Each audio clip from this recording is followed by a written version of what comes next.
Why would you want to walk to nowhere? What always surprises me about the Labyrinth is that it surprises you. It's a new thing for me, walking a labyrinth. I love walking.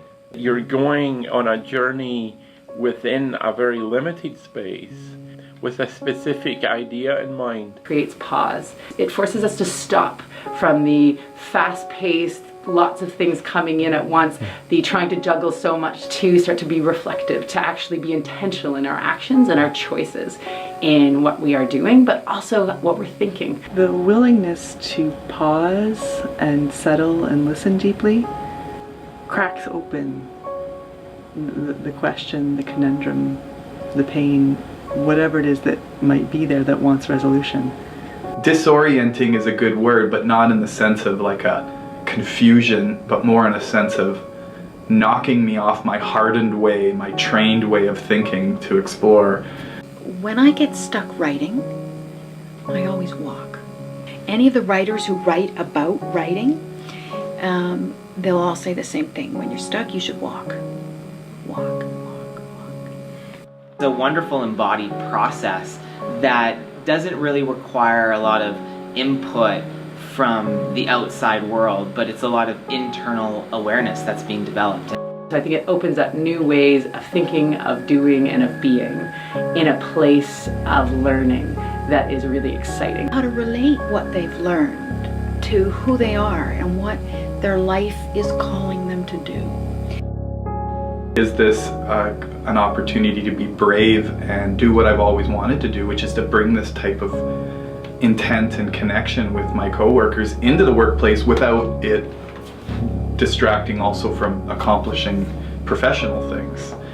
One of the things that I learned from this whole process of the Labyrinth and the following discussions is that all scholarship is an art as much as it is a science.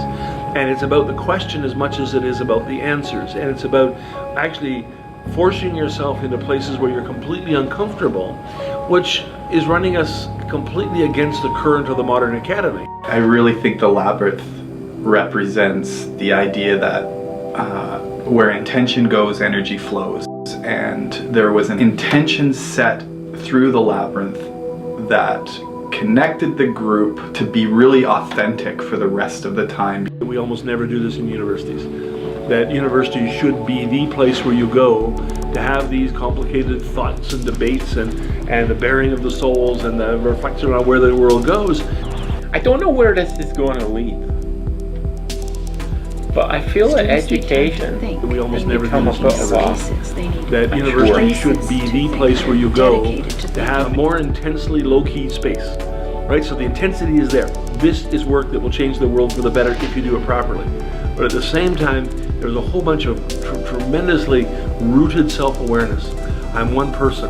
That school can be a headsy process, and to be in their body, to breathe, to move, and to think. Learning together with the same group of folks over time has been really deep and meaningful. What I imagine that physical labyrinth on the ground, on the earth, becoming is like a record, an imprint of all the people who have walked it. Yeah, I can't wait till the Labyrinth goes in the ground. It's going to be incredibly exciting. There can be quite a lot of applications for it.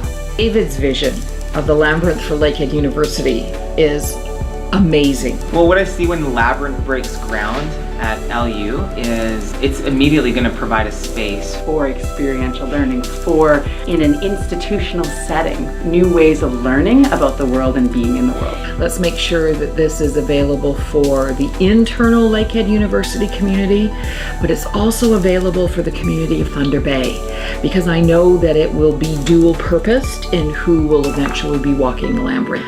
My dream is that people will know that they need some time to reflect when they just want to be outside in the beauty of what we can offer on our campus. And if we can get to that point because of the Labyrinth, we've hit a home run. So I think, again, it surprises me even to this day of I don't know what I don't know until I walk the Labyrinth.